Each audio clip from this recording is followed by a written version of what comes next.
शुभोदय बच्चों। नए एकेडमिक वर्ष के नई कक्षाओं में आमंत्रित करता हूं आप सभी को। मैं समझता हूं आप लोग अपनी अपनी पाठ्य पुस्तकें अपने साथ लाए हैं। अगर नहीं लाए हैं तो ख़रीद लीजिएगा। ख़रीद कर जो है उसमें आप लोग पढ़ने की कोशिश करिएगा और जो भी पढ़ाया जा रहा है उसे नोट्स में लिख लेने की कोशिश करिएगा। आपकी विद्या संबंधी जो बाधाएं हैं उन सभी बाधाओं को दूर करने के लिए हम लोगों ने ऑनलाइन कक्षाएं आरंभ की हैं। मैं समझता हूं कि आप लोग इसका भरपूर फ़ायदा उठाएंगे और अच्छे से सुनेंगे और कक्षाओं को आगे बढ़ाएंगे। पहले हम लोग 10वीं कक्षा जो आप अभी नए एकेडमी के स्टार्ट किया जा रहा है उसमें आप लोगों की दक्षताएं 3 प्रकार की हैं। एक अर्थग्राहिता, दूसरा अभिव्यक्ति सृजनात्मकता और तीसरा जो है भाषा की बात। अर्थग्राहिता प्रतिक्रिया यानी जो आप लोग समझकर लिखते हैं उसे अर्थग्राहिता बोला जाता है। जैसे हर प्रश्न पत्र में आप लोगों को क्या बोला जाता है, पहले 4 पोएम्स या पैसेजेस दिए जाते हैं। उन पैसेजेस को प्रश्न के रूप में बनाकर जो है या प्रश्न के उत्तर लिखते हुए आप लोग पूरा करते हैं। उसी के बाद दूसरा आता है अभिव्यक्ति सृजनात्मकता। अभिव्यक्ति सृजनात्मकता में आप लोग जो है अपने जो प्रश्न दिए जाते हैं उस पर आपकी अभिव्यक्ति यानी जो आप लोगों को पता होता है उसके बारे में लिखना होता है, यानी टेक्स्ट बुक्स के अनुसार ही लिखना चाहिए। उसको जो है अभिव्यक्ति सृजनात्मकता कहते हैं। तीसरा आता है भाषा की बात। उस भाषा की बात यानी ग्रामर पार्ट, व्याकरण भाग। इस तरह से ये 3 भाग होते हैं। इसके बाद हम लोग चलेंगे पाठ्य पुस्तक की ओर। पाठ्य पुस्तक में 12 पाठ होते हैं। कितने पाठ होते हैं? 12 पाठ। ये 12 पाठ में जो है आप लोग 3-3 करके जो है 4 भागों में डिवाइड किया गया है। यानी हर यूनिट टेस्ट यानी हर फॉर्मेटिव असेसमेंट में 3-3 लेसन्स 3-3 पाठ जो है आए जाते हैं। उसी में से आप लोगों को आज पहला पाठ समझाया जाने वाला है वो बरसते बादल। क्या है? पाठ का नाम क्या है? बरसते बादल। बरसते बादल में जो है आप लोग बादल यानी क्या है? मेघ। बादल यानी क्या है? मेघ। मेघ क्या होते हैं? हर बार आते हैं। क्लाउड्स। मेघ यानी क्या है? क्लाउड्स। क्लाउड्स जो है हर बार आते हैं। बहुत से बार वर्षा ऋतु में आते हैं, सावन में आते हैं, या हम लोगों को गर्मी के सीजन में भी क्लाउड्स पाए जाते हैं। लेकिन हर बार आने वाले क्लाउड्स जो है, हर बार आने वाले बादल जो है कभी बरसते नहीं हैं।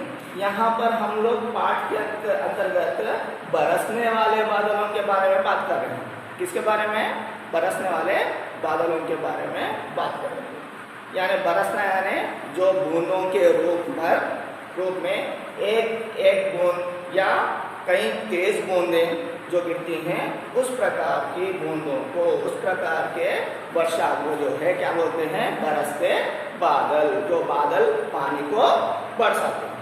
उसी तरह से हम लोग जब कभी भी एक पाठ बोला जाता है उसमें जो है हम लोग पहले क्या करते हैं, उसके अंतर्गत यानी उससे पहले वाला उन्मुखीकरण देखते हैं। उन्मुखीकरण में क्या दिया जाता है कि हम लोग उस पाठ में कैसे आगे बढ़ेंगे।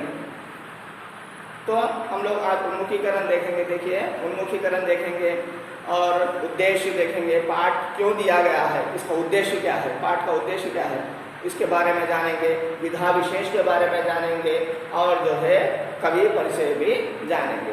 इसके बाद जो है हम लोग एक बार कविता का आनंद लेंगे। आनंद लेकर जो है दूसरी कक्षा में हम लोग आगे बढ़ेंगे। तो देखिए, उन्मुखीकरण में हम लोग आज सुनिए अच्छे से। क्या गाती हो, किसे बुलाती हो, बतला दो कोयल रानी, प्यासी धरती देख मांगती हो क्या मेघों से पानी। कितने अच्छे से दिया गया है, देखिए। क्या गाती हो, किसे बुलाती हो, बतला दो कोयल रानी। यानी कोयल रानी, कोयल को रानी बोला गया है। क्यों बोला गया है? क्योंकि कोयल जो है बहुत अच्छे मधुर स्वर में गाती है, इसीलिए जो है कोयल को कोयल रानी कहकर बुलाया जा रहा है। कोयल गा रही है, किसी को बुला रही है। कोयल क्या कर रही है? गा रही है, किसी को बुला रही है। और जो है वो कोई और बोल रहा है, कोयल गा रही है, किसी को बुला रही है कहकर कोई और, यानी कवि जो है इस प्रकार बोल रहा है। प्यासी धरती देख मांगती हो क्या मेघों से पानी। मेघ यानी क्या बोला गया था? क्लाउड्स, बादल। ये जो बादल है, ये जो क्लाउड्स है, को बुलाकर बोल रही है प्यासी धरती, जो बहुत प्यासी है, जो बहुत थर्स्टी है, उस धरती पर, उस ड्राई धरती पर आप अपने बूंदों से भिगा दो, अपने बूंदों से उसको, उसकी थर्स्ट मिटा दो, उसकी प्यास मिटा दो। इस तरह से बुलाया जा रहा है। प्यासी धरती देख, यानी आप प्यासी धरती को देख कर क्या बुला रही हो? बादलों को बुला रही हो, बादलों को बुलाकर जो है उसकी थर्स्ट, उसकी प्यास बुझा रही हो। इस तरह से बोला जा रहा है। यानी गा रही है, गाते हुए बुला रही है। किसे बुला रही है?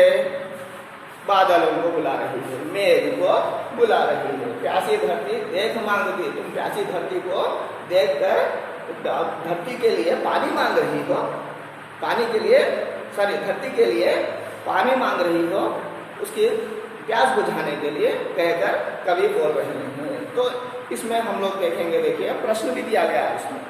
क्या प्रश्न है? मीठे गीत कौन गाती है? बोलेंगे, बोलने की कोशिश करिए, सोचिए एक बार, फिर एक बार सोचिए। ओके, सेकंड प्रश्न, दूसरा प्रश्न, प्यासी धरती पानी किससे मांगती है?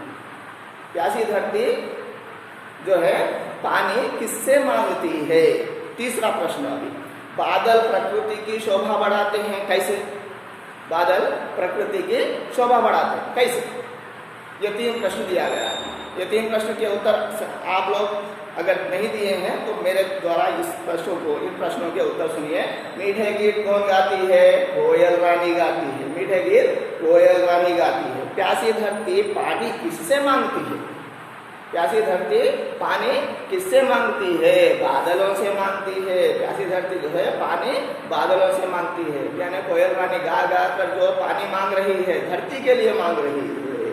तीसरा प्रश्न, बादल प्रकृति की शोभा बढ़ाते हैं कैसे?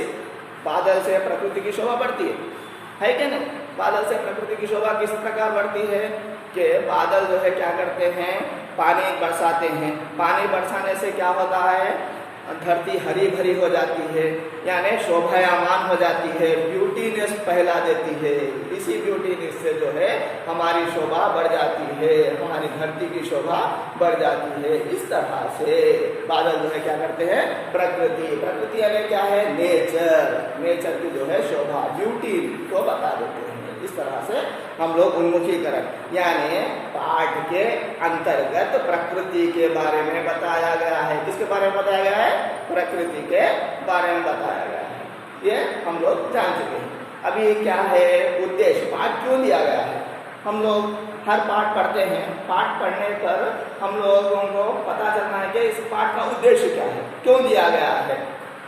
प्रकृति के प्रति काव्य रचनाओं के प्रोत्साहन के साथ साथ सौंदर्य बोध पाना, यानी प्रकृति में काव्य रचनाएं होती हैं। प्रकृति में जो भी देखा जाता है, बहुत से कवियों ने जो है इसकी काव्य रचनाएं की है। रचना यानी क्या है? लिखना, कहानी के रूप में लिखना, रचना के रूप में लिखना, या पत्र लेखन के रूप में लिखना, इन सभी को जो है रचना कहा जाता है। इधर क्या बोला गया है? काव्य रचना। प्रकृति को किस में ढालना है? काव्य में, यानी कविता में लिखना है।